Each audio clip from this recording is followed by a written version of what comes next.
Hello बच्चों, कैसे हैं आप सब लोग। आज हम मेटल की केमिकल प्रॉपर्टीज के बारे में पढ़ेंगे, केमिकल रिएक्शंस के बारे में पढ़ेंगे जो 10th क्लास में है। ज़्यादा रिएक्शंस नहीं हैं। आपके कोर्स में 4 या 5 केमिकल रिएक्शंस हैं, जिनमें आज हम जो केमिकल रिएक्शन पढ़ने वाले हैं वो मेटल की रिएक्शन हम पढ़ने वाले हैं एसिड्स के साथ। क्लियर है बच्चों? तो इम्पॉर्टेंट लेक्चर है, ध्यान रखिएगा। केमिकल प्रॉपर्टीज ऑफ या chemical reactions of metal. Metal non metal chapter का ये एक इंपॉर्टेंट टॉपिक है, ध्यान रखिएगा। अब इसमें आपको, जैसे हमारे जो 10th क्लास में है, तो पहली केमिकल रिएक्शन जो है वो है मेटल की reaction, metal plus oxygen. Oxygen के साथ क्या रिएक्शन होगी? तो बहुत आसान है।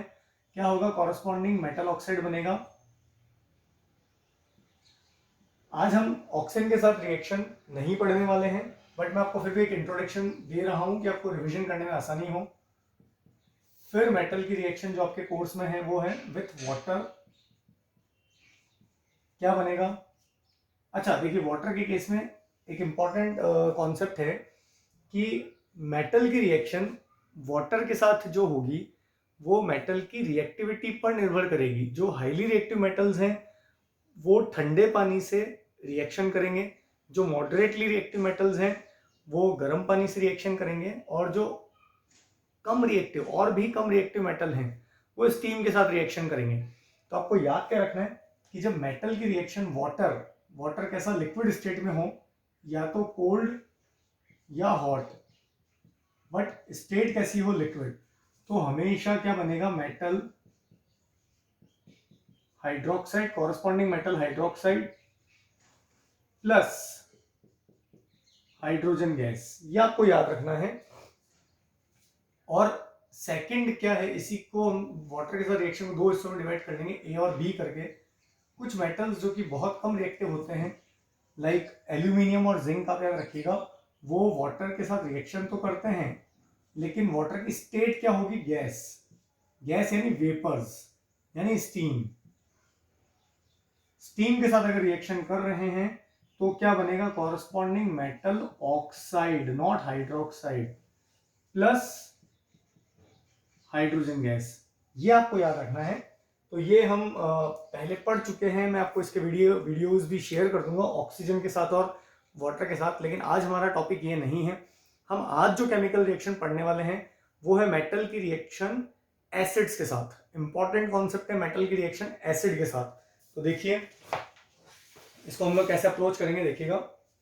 ये दो आप एक बार 10th क्लास के लेवल पे आपको जो रिएक्शन याद करनी है, पहला है मेटल की रिएक्शन अलोंग विद ऑक्सीजन, दूसरा है मेटल की रिएक्शन वाटर के साथ, तीसरा है मेटल की रिएक्शन एसिड्स के साथ, जो कि हम आज पढ़ने वाले हैं। देखिएगा,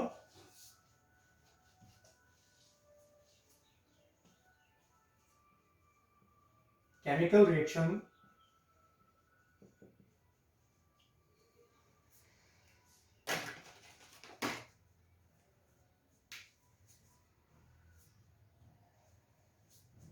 थोड़ा सा मार्कर में प्रॉब्लम है, हम चेंज कर लेते हैं definitely. Chemical reaction of metals with acids. अब आपको इस, जब भी आप लेबोरेटरी के अंदर मेटल की रिएक्शन एसिड के साथ कराएं, तो सबसे इंपॉर्टेंट देखिए, जब भी हम मेटल की रिएक्शंस की बात करेंगे तो रिएक्टिविटी सीरीज ऑफ मेटल बहुत इंपॉर्टेंट है। क्योंकि कुछ मेटल बहुत हाईली रिएक्टिव हैं, कुछ मॉडरेटली रिएक्टिव हैं, और कुछ बहुत कम रिएक्टिव हैं, और कुछ किसी भी स्थिति में रिएक्शन नहीं करती हैं। तो एक बार हम वो लिख लेते हैं। एक जो पॉइंट हम लोगों को काफी टाइम से रटा हुआ है, हम लोग जानते हैं काना बा का मजाल, काना बा का मजाल, जेनिफर, जेरेफी ने कहा, जेनिफर ने कहा, सुनो प्रभु, हम क्यों हग के लिए, हक के लिए आगे आऊं पीटी। तो ये जो मेटल्स हैं, ये दो, इसमें आप सिल्वर को भी काउंट कर सकते हैं, ये क्या कहलाते हैं? Noble metals. नोबल मेटल्स मतलब किसी भी परिस्थिति में रिएक्शन नहीं करते, बहुत लीस्ट रिएक्टिव हैं। ये जो ऊपर के जो 4 लोग हम इसको शामिल कर सकते हैं, ये है हाईली रिएक्टिव। क्लियर है? फिर बीच वाला जो हिसाब किताब है इसको मॉडरेटली रिएक्टिव कर सकते हैं। अब इसमें ये जो हाइड्रोजन है, तो हाइड्रोजन मेटल तो है नहीं, लेकिन फिर भी हमने रिएक्टिविटी सीरीज में रख रखा है। तो एक ये पैरामीटर है जिसको आप मतलब अपन अपनी केवल एक सुविधा के लिए यहाँ पर रखते हैं। अब जब आप मेटल की रिएक्शन किसके साथ कर रहे हैं, एसिड के साथ, तो उसमें एक इंपॉर्टेंट कॉन्सेप्ट ये है कि वो सारे मेटल जो रिएक्टिविटी सीरीज में हाइड्रोजन से ऊपर आते हैं, कहाँ से ऊपर आते हैं, हाइड्रोजन से ऊपर आते हैं, डाइल्यूट एसिड के साथ रिएक्शन करके हाइड्रोजन गैस प्रोड्यूस करते हैं। क्या प्रोड्यूस करते हैं, हाइड्रोजन गैस। आप लेकिन इसमें जो हमें एक इंपॉर्टेंट पॉइंट याद रखना है कि जब हम एसिड के साथ मेटल की रिएक्शन देख रहे होंगे तो उस समय हम सोडियम पोटेशियम जैसे मेटल कंसीडर नहीं करेंगे। मतलब हम एक्सपेरिमेंट करते वक्त सोडियम और पोटेशियम को नहीं लेंगे। इसका कारण समझिए, आपसे बोर्ड एग्जाम में क्वेश्चन पूछा जा सकता है भाई जब हम एक्सपेरिमेंट करते हैं तो कॉशन है, ये कॉशन मतलब एक प्रिकॉशनरी मेजरमेंट है कि जब हम मेटल की रिएक्शन एसिड के साथ कर रहे होंगे तो हम उस समय मेटल के रूप में ये 2 सैंपल नहीं लेंगे। कारण ये है कि सोडियम और potassium are highly reactive metal. आप एक नोट करके लिख लें, during experiment of reaction of metal with acid, we won't react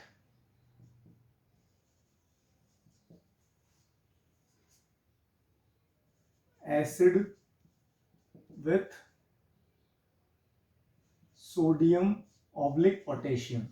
तो अब आपसे क्वेश्चन पूछ सकते हैं ऐसा क्यों, ऐसा क्यों, इसका रीजन क्या है कि सोडियम एंड पोटेशियम, इसका रीजन, इसका आप आंसर देख लीजिएगा। रीजन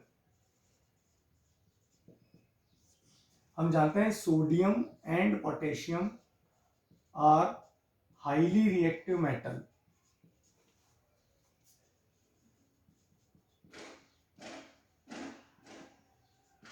और ये इतने हाईली रिएक्टिव मेटल है कि ठंडे पानी से रिएक्शन बहुत विग्रसली करते हैं। मतलब क्योंकि जब हम ठंडे पानी से भी हम इनकी रिएक्शन करवाते हैं तो वहां पर क्या होता है कि जो हाइड्रोजन गैस प्रोड्यूस होती है वो बर्न हो जाती है, क्योंकि ड्यूरिंग दैट रिएक्शन बहुत ज़्यादा हीट लिबरेट होती है, और जो हीट लिबरेट होती है वो पर्याप्त होती है उस हाइड्रोजन को बर्न करने के लिए। तो जब ठंडे पानी से इतनी विग्रस रिएक्शन ये लोग दे रहे हैं तो हम डाइल्यूट एसिड के साथ तो रिएक्शन करवाना और भी ज़्यादा खतरनाक है। तो इसीलिए हम जब हमारे एक्सपेरिमेंट करेंगे मेटल की रिएक्शन के एसिड के साथ, मेटल की केमिकल रिएक्शन एसिड के साथ करवा रहे होंगे, उस समय हम सोडियम और पोटेशियम नहीं लेंगे। एग्जाम में क्वेश्चन बन सकता है, तो इसका रीजन क्लियर है कि जो सोडियम पोटेशियम इतने ज्यादा हाईली रिएक्टिव मेटल है कि ठंडे पानी से भी रिएक्शन कर कर आप लिख सकते हैं Na+H2O, कौन सा, कोल्ड वाटर। जो रिएक्शन होती है वो क्या होती है, हाईली एक्सोथर्मिक, बहुत विग्रस रिएक्शन होती है, और बहुत विग्रस है तो ये हमारे लिए नुकसानदायक हो सकता है। तो इसीलिए मेटल की रिएक्शन एसिड के साथ करवाते वक्त हम इन मेटल को एक्सपेरिमेंट में लेने से अवॉइड करते हैं। तो फिर हम दूसरे मेटल लेंगे, नीचे आने वाले मेटल ले सकते हैं हम इनमें से कुछ भी। क्लियर? तो देखिएगा, अब आपको जो पॉइंट याद रखना है, पहला तो याद रखिएगा कि जब भी आपको मेटल की रिएक्शन एसिड के साथ करवानी है तो हमको ये मेटल तो नहीं लेने अपने एक्सपेरिमेंट के अंदर। फिर याद क्या रखना है कि वो सारे मेटल जो रिएक्टिविटी सीरीज में हाइड्रोजन से ऊपर आते हैं, ऊपर तो ये सारे आ रहे हैं, लेकिन हमको के और Na नहीं लेने, बहुत ज्यादा रिएक्टिव होने के कारण। इसके बाद आप कोई से मेटल ले सकते हैं, और आप एसिड की रिएक्शन जब करवाओगे मेटल्स के साथ तो क्या बनेगा, कॉरस्पॉन्डिंग सॉल्ट और हाइड्रोजन गैस, कॉरस्पॉन्डिंग सॉल्ट और हाइड्रोजन गैस। मैं एक एग्जाम्पल लिखता हूँ, देखिएगा, जो आपको बड़े अच्छे से अभी क्लियर हो जाएगा।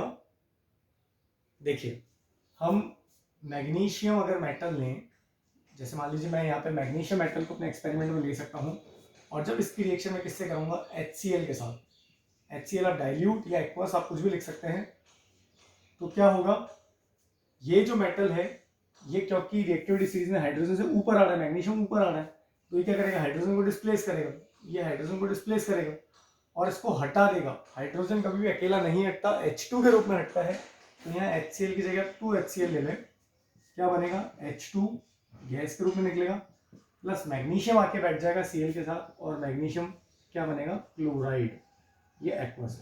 फॉर्मूले कैसे बनते हैं ये आप हमेशा ध्यान रखिए, हमें पता है मैग्नीशियम पे कितना होता है 2+, Cl पे कितना होता है 1-, exchange of charge will take place, तो ये फॉर्मूला आपको याद होना जरूरी है। तो ये रिएक्शन ऐसे परफॉर्म होगी और इतनी विग्रस नहीं है, तो हम मैग्नीशियम के साथ ये एक्सपेरिमेंट परफॉर्म कर सकते हैं। तो रिएक्शन की आइडेंटिटी क्या है, हाइड्रोजन गैस रिलीज हो रहा है, और टेस्ट ऑफ हाइड्रोजन में पता है कैसे लगाते हैं, जलती हुई मैच स्टिक ले जाएं, क्या प्रोड्यूस होगा, pop sound. Clear. Similar reaction आप एल्यूमिनियम के साथ करवा सकते हैं, कॉपर के साथ करवा सकते हैं। देखिए एल्यूमिनियम, 4 एग्जांपल ले लेता हूं, मैग्नीशियम हम लोगों ने ले लिया, अब एल्यूमिनियम के साथ रिएक्शन देखें। एल्यूमिनियम मेटल, इसको आपको रिएक्शन को अगर फास्ट करवाना है तो एल्यूमिनियम को पाउडर फॉर्म में लें, रिएक्शन ज्यादा स्पीड में होगी। ये HCl कैसा लेना है हमको, डाइल्यूटेड। क्लियर है। अब वही सेम कॉन्सेप्ट, एल्यूमिनियम हाइड्रोजन से ऊपर आ रहा है, तो मैंने मैग्नीशियम ले लिया, अब एल्यूमिनियम ले रहा हूँ, ध्यान रखिएगा, फिर आयरन ले लेंगे और 1-2 एग्जाम्पल और ले सकते हैं। तो अब यहाँ पर एल्यूमिनियम क्या करेगा, हाइड्रोजन को किक करेगा, किस रूप में किक करेगा, H2 के रूप में किक करेगा, और Al और Cl, अब हमें पता है Al के ऊपर कितना आता है 3+, Cl पे कितना आता है 1-, क्या बनाएगा AlCl3, एल्यूमिनियम क्लोराइड, ये एक्वस। क्लियर है। तो अब यहाँ पर आपको इसको बैलेंसिंग करने का काम है, फॉर्मूला कभी गलत नहीं लिखना है, और फॉर्मूला करने का सबसे अच्छा तरीका आपको चार्ज पता होना चाहिए, जो दो आयंस जुड़ रहे हैं उनका, तो ये हाइड्रोजन गैस निकलेगी। यानी मेटल्स अगर एसिड के साथ रिएक्शन करेंगे, डाइल्यूटेड एसिड के साथ, they will produce hydrogen gas. This is a test, ये आप एसिड के लिए टेस्ट भी मान सकते हैं। अगर मैं, देखिए अभी तो मैं सारा मेरा ध्यान क्योंकि मेटल नॉन मेटल पढ़ रहा हूँ, तो मैं हर बार ये बोल रहा हूँ मेटल की रिएक्शन एसिड के साथ, लेकिन जब इसी रिएक्शन को हम एसिड बेस में पढ़ रहे थे तो हमें बोलते थे this reaction is test for acid, क्योंकि एसिड की रिएक्शन जब आप मेटल के साथ कराओगे तो क्या प्रोड्यूस होगा, हाइड्रोजन गैस। और हाइड्रोजन को हम चेक कर सकते हैं, इसकी प्रेजेंस को पता है कैसे चेक करते हैं, पॉप साउंड। क्लियर है। इसके बाद देखिए हम यही रिएक्शन अगर कॉपर के साथ कराएं, कॉपर ये सॉलिड मेटल है, इसलिए इसकी रिएक्शन हम डाइल्यूटेड HCl के साथ करवाना चाहें तो क्या प्रोडक्ट बनेगा, पॉज करें और बताएं, सोचें आराम से क्या बनेगा। कॉपर कहाँ आ रहा है रिएक्टिविटी सीरीज में, हाइड्रोजन से नीचे, तो हाइड्रोजन से नीचे आ रहा है, तो क्या कॉपर हाइड्रोजन को डिस्प्लेस कर पाएगा, क्या नहीं, ये हम चैप्टर नंबर 1 में पढ़ चुका है डिस्प्लेसमेंट रिएक्शन में। तो यहाँ क्या होगा, नो रिएक्शन, कोई रिएक्शन नहीं होगा। और अगर आप जलती हुई मैच स्टिक लेके जाओगे तो वहां पर कोई पॉप साउंड क्रिएट नहीं होगा, क्योंकि कोई रिएक्शन जब हुई ही नहीं तो हाइड्रोजन प्रोड्यूस ही नहीं होगी, और हाइड्रोजन नहीं प्रोड्यूस होगी तो पॉप साउंड नहीं आएगा, ध्यान रखिएगा। इट्स इंपॉर्टेंट रिएक्शन, थोड़ा सा ध्यान रखिएगा। अब एक और चीज रखिएगा, नोट करके लिख लें, ऑल द अबव रिएक्शन, जितनी भी, चाहे मैंने मैग्नीशियम से लिखी, चाहे मैंने एल्यूमिनियम से लिखी, या मैं आयरन से लिखूं या जिंक से लिखूं, तो ये सारी जो रिएक्शन है exothermic reaction, all the above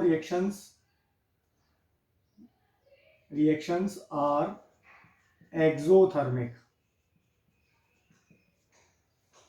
exothermic reaction, above का मतलब आप इसको कंफ्यूज मत करिएगा, जो मैंने अभी ऊपर वीडियो में लिखी है ये तो कोई रिएक्शन हो ही नहीं रही है, तो ध्यान रखिएगा।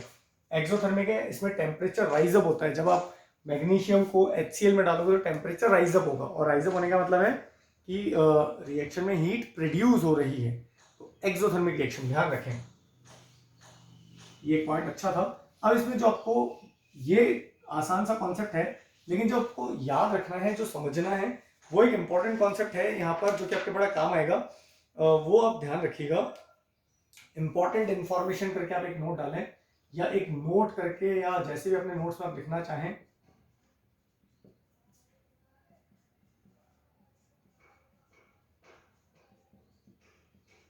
देखिए अभी तक हम जो रिएक्शन करवा रहे थे, मैंने जो रिएक्शंस, अब एसिड आपके पास में कई सारे होते हैं, जैसे मान लीजिए HCl आपके पास में है ना, ये आप एसिडों से पढ़ चुके हैं, इनऑर्गेनिक एसिड है। H2SO4 आपके पास में है, HNO3 आपके पास में है, ये सारे एसिड है। This is nitric acid, sulphuric acid, hydrochloric acid. Clear है? तो जो आपको याद रखना है एक बहुत इंपॉर्टेंट पॉइंट, कि जब हम मेटल की रिएक्शन नाइट्रिक एसिड से कराते होते हैं तो उस समय हाइड्रोजन गैस प्रोड्यूस नहीं होती। बहुत इंपॉर्टेंट नोट है, मैं रिपीट कर रहा हूं कि जब आप लोगों ने मैग्नीशियम एल्यूमिनियम जिंक की रिएक्शन जब आप HCl के साथ करवा रहे थे, उस समय हाइड्रोजन गैस प्रोड्यूस हो रहा था एज अ प्रोडक्ट। लेकिन लेकिन लेकिन लेकिन बहुत इंपॉर्टेंट, आप थोड़ा सा अवेयर रहें कि जब मेटल की रिएक्शन नाइट्रिक एसिड के साथ करवाएंगे, नाइट्रिक एसिड भी एसिड है, तो वहां पे प्रोडक्ट के रूप में H2 ही आना चाहिए था। लेकिन एक चक्कर है, ये बड़ा इंपॉर्टेंट, आप याद रखिएगा, HNO3 हमें पता है कि ये एसिड है, लेकिन साथ साथ में ये एक स्ट्रॉन्ग ऑक्सीडाइजिंग एजेंट है। ये बहुत इंपॉर्टेंट, ऑक्सीडाइजिंग एजेंट भी है। तो जैसे मान लो कि इसको ऐसे समझिए कि HCl में क्वालिटी नहीं थी, HCl was acid, HCl was acid, लेकिन HNO3 एसिड तो है, लेकिन साथ में इसका ये भी कैरेक्टरिस्टिक है कि स्ट्रॉन्ग ऑक्सीडाइजिंग एजेंट भी है। और ऑक्सीडाइजिंग एजेंट का मतलब क्या है? ऑक्सीडेशन करने वाला, ऑक्सीडेशन करने वाला, जो ऑक्सीडेशन करे। और ऑक्सीडेशन का मतलब जो किसी दूसरे बंदे को ऑक्सीडाइज करे। ऑक्सीडाइजिंग एजेंट मतलब जो किसी दूसरे बंदे का ऑक्सीडेशन करे और खुद रिड्यूस हो जाए। तो अब जैसे समझे कि मान लीजिए सपोज कीजिए आप लोगों में से ही कुछ बच्चे बहुत अच्छे स्टूडेंट भी हैं, कुछ बच्चे, तो एक मान लीजिए दो लोग हैं, ए और बी। अब ए एक बहुत ब्रिलियंट स्टूडेंट है और दूसरा भी ब्रिलियंट स्टूडेंट है, लेकिन एक अच्छा म्यूजिशियन भी है। तो अच्छा म्यूजिशियन है तो डेफिनेटली अपना म्यूजिक वाला जो कैरेक्टरिस्टिक है वो कहीं ना कहीं दिखाएगा। तो वैसे HNO3 एसिड तो था, लेकिन साथ में एक स्ट्रॉन्ग ऑक्सीडाइजिंग एजेंट भी है, तो अपनी वो प्रॉपर्टी भी वो कहीं ना कहीं रंग दिखाएगा, कलर दिखाएगा डेफिनेटली। तो एक्चुअली इस प्रॉपर्टी के कारण ही जब ये मेटल के साथ रिएक्शन करता है तो प्रोडक्ट्स कुछ और आते हैं। तो क्या आते हैं देखिएगा, एनसीईआरटी में ये गिवन है इसलिए इंपॉर्टेंट है, ध्यान रखिए।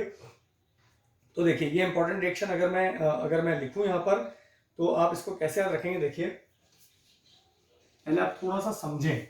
देखिए तो अब तक क्या होता था कि जैसे मान लीजिए मैंने रिएक्शन लिखी थी अभी, Mg की रिएक्शन HCl के साथ लिखी, तो क्या बना? MgCl2 plus H2 gas. कोई डाउट इसमें नहीं होना चाहिए, नहीं है, हम लोगों को कोई दिक्कत नहीं है। अब लेकिन समस्या क्या है कि जैसे मान लीजिए और मैं लिख दूं कि अगर Fe की रिएक्शन मैं HCl के साथ करता तो क्या बनता? Ferrous chloride plus hydrogen gas. Clear है? एक्वस, ये it's a normal reaction, Fe क्या करेगा? इसको डिस्प्लेस करेगा। लेकिन अब अगर यही Fe की रिएक्शन मैं किसके साथ कराऊं? HNO3 के साथ। ये इंपॉर्टेंट, इसको स्टार नोट करें। अब Fe की रिएक्शन HNO3 के साथ अगर हम लोग कराएं तो बच्चे इसका आंसर क्या लिखकर आ सकते हैं? अब वो सोचेंगे कि ये एसिड है तो ये हाइड्रोजन को डिस्प्लेस करेगा और खुद क्या बना लेगा? फेरस नाइट्रेट मान लीजिए प्लस H2 गैस। लेकिन ये प्रोडक्ट नहीं बनता, ये प्रोडक्ट नहीं बनता, इसलिए मैंने इस पे स्टार लिखा है। रीजन क्या है? क्योंकि HNO3 एसिड होने के साथ एक स्ट्रॉन्ग ऑक्सीडाइजिंग एजेंट भी है, तो वो क्या करेगा? इस रिएक्शन में बनने वाला जो ये प्रोडक्ट है H2, क्लियर है, इसको ऑक्सीडाइज कर देगा। और H2 को ऑक्सीडाइज का मतलब इसमें इसको O दे देगा, तो क्या बनेगा प्रोडक्ट के रूप में? पानी। H2 नहीं बनेगा और खुद क्या हो जाएगा? रिड्यूस। खुद क्या हो जाएगा? रिड्यूस। किसमें? या तो नाइट्रिक ऑक्साइड में, वो डिपेंड करता है रिएक्शन के अंदर प्रोडक्ट क्या बनने वाले हैं, या फिर NO2 के रूप में। बात समझ आई? तो HNO3 के साथ जब ये इंपॉर्टेंट है, एनसीईआरटी में अलग से दिया हुआ भी है और यही एग्जाम में आपसे पूछा जा सकता है, एग्जामिनेशन पॉइंट ऑफ व्यू से बड़ी इंपॉर्टेंट रिएक्शन। इसको आप याद रखिएगा कि जब आयरन की रिएक्शन HCl के साथ होती है तो फेरस क्लोराइड और हाइड्रोजन गैस ही बनता है, इट्स अ रूटीन प्रोसीजर। लेकिन अगर आयरन की रिएक्शन नाइट्रिक एसिड के साथ होगी तो प्रोडक्ट कुछ और बनेगा। क्या बनेगा? H2 की जगह H2O बनेगा और क्यों बनेगा? क्योंकि नाइट्रिक एसिड इटसेल्फ एसिड तो है बट साथ में एक स्ट्रॉन्ग ऑक्सीडाइजिंग एजेंट भी है, तो वो प्रॉपर्टी वो नहीं छोड़ने वाला। तो इस रिएक्शन को देखिए हम लोग कैसे लिखेंगे। देखिए बैलेंस आप खुद करना है इसको, ये मैंने आपको चैप्टर नंबर 1 में भी बता रखी है बैलेंसिंग के लिए, बट आप लोग यहाँ देखिए ये Fe मेटल जब ये HNO3 के साथ रिएक्शन करेगा, डाइल्यूटेड फॉर्म आप ले लें, तो क्या बनेगा? Ferrous nitrate. अब ये फॉर्मूला मैंने कैसे बनाया है देखिए, Fe के ऊपर कितना होता है 2 प्लस, NO3 पे कितना होता है 1 माइनस। अगर ऐसे याद रखेंगे तो आपको कभी दिक्कत नहीं होने वाली है, ध्यान रखिएगा। और फिर यहाँ बनेगा प्लस H2O। देखिए H2 जो बना वो ऑक्सीडाइज हो गया H2O में, प्लस खुद जो नाइट्रिक एसिड है वो रिड्यूस हो गया किसमें? नाइट्रिक ऑक्साइड में। किसमें भाई? अगर HNO3 ऑक्सीडाइजिंग एजेंट है, मतलब दूसरों का तो ऑक्सीडेशन करेगा, दूसरा कौन था यहाँ? हाइड्रोजन, उसका तो ऑक्सीडेशन कर दिया H2O में, और खुद क्या होगा? रिड्यूस। भाई अगर मान लीजिए आपको किसी की हेल्प करनी है, फिजिकली हेल्प करनी है, तो आप उसकी तो हेल्प कर रहे हैं, लेकिन आपका भी तो लॉस हो रहा है, मतलब आप भी तो फिजिकली वर्क कर रहे हैं, तो आपकी मेहनत तो लग रही है ना। तो सेम HNO3 ने ऑक्सीडाइज किया H2 का H2O में, तो खुद क्या होगा? रिड्यूस। किसमें? नाइट्रिक ऑक्साइड में। एग्जाम में क्वेश्चन पूछ लेते हैं कि जब नाइट्रिक एसिड की रिएक्शन आयरन से हो रही है या किसी मेटल से हो रही है, तो नाइट्रिक एसिड का क्या होगा? तो नाइट्रिक एसिड रिड्यूस होगा, क्लियर है। और H2 का क्या होगा? ऑक्सीडेशन इन H2। बहुत क्रूशियल रिएक्शन है, याद रखिएगा। और एक और खास बात, कॉपर को हमने देखा था कि कॉपर जनरली एसिड के साथ रिएक्शन नहीं करता, क्योंकि कॉपर हाइड्रोजन से नीचे आता है। लेकिन ये एक और एक्सेप्शन, देखिए एक तो ये आपको याद रखना है, अगर आप कॉपर की रिएक्शन किससे करवाएंगे? नाइट्रिक एसिड से करेंगे, स्ट्रॉन्गेस्ट एसिड में काउंट होता है, ध्यान रखिएगा। और इसका कौन सा फॉर्म? कॉन्सेंट्रेटेड। देखो यहाँ मैंने डाइल्यूट लिया है, मैंने कॉन्सेंट्रेटेड लिया है, मतलब हमें पता है कि अगर दो आपके पास में एसिड है, एक कॉन्सेंट्रेटेड HNO3 और एक डाइल्यूटेड HNO3, तो कौन सा ज्यादा खतरनाक होगा? कॉन्सेंट्रेटेड HNO3 ज्यादा खतरनाक होगा। तो हमने HNO3 वैसे भी खतरनाक था, हमने उसको और खतरनाक बना दिया कॉन्सेंट्रेट करके। जब इसकी रिएक्शन कॉपर के साथ करेंगे तो डेफिनेटली कॉपर रिएक्शन करता है और प्रोडक्ट के रूप में आपको क्या देगा? देखिए सेम प्रोडक्ट, यहाँ आयरन का नाइट्रेट बना था, यहाँ कॉपर का नाइट्रेट बनेगा CuNO3 का whole twice cupric nitrate plus H2O और प्लस NO नाइट्रिक ऑक्साइड, और ये गैशियस फॉर्म में ही होते हैं, आप एरो बना सकते हैं, क्लियर है। तो ये रिएक्शन, कॉपर भी नाइट्रिक एसिड से रिएक्शन कर रहा है। जनरली कॉपर एसिड्स के साथ रिएक्शन नहीं करता, लेकिन नाइट्रिक एसिड के साथ करता है अगर वो कॉन्सेंट्रेटेड हो तो, और प्रोडक्ट भी डिजायर्ड नहीं आते। यहाँ H2 ऑक्सीडाइज हो जाता है H2O में, और नाइट्रिक एसिड खुद रिड्यूस हो जाता है नाइट्रिक ऑक्साइड में। आराम से चेक करें, पॉज करके देखें, नोट करें।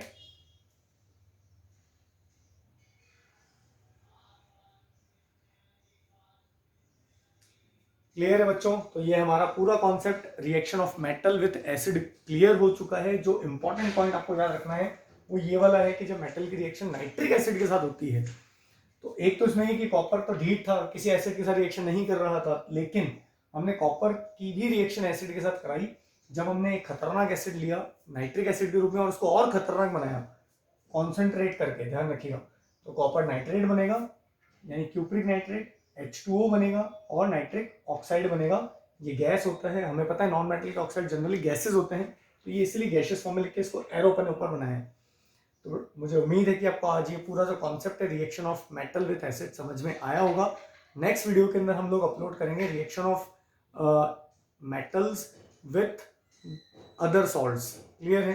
विद अदर सॉल्ट विथ मतलब अलग जो दूसरे मेटल के सॉल्ट हैं उनके साथ हम मेटल्स की रिएक्शन करेंगे, जो कि एक सिंपल सी रिएक्शन है डिस्प्लेसमेंट। नेक्स्ट वीडियो में हम उसी को अपलोड करेंगे। आज के लिए काफ़ी है।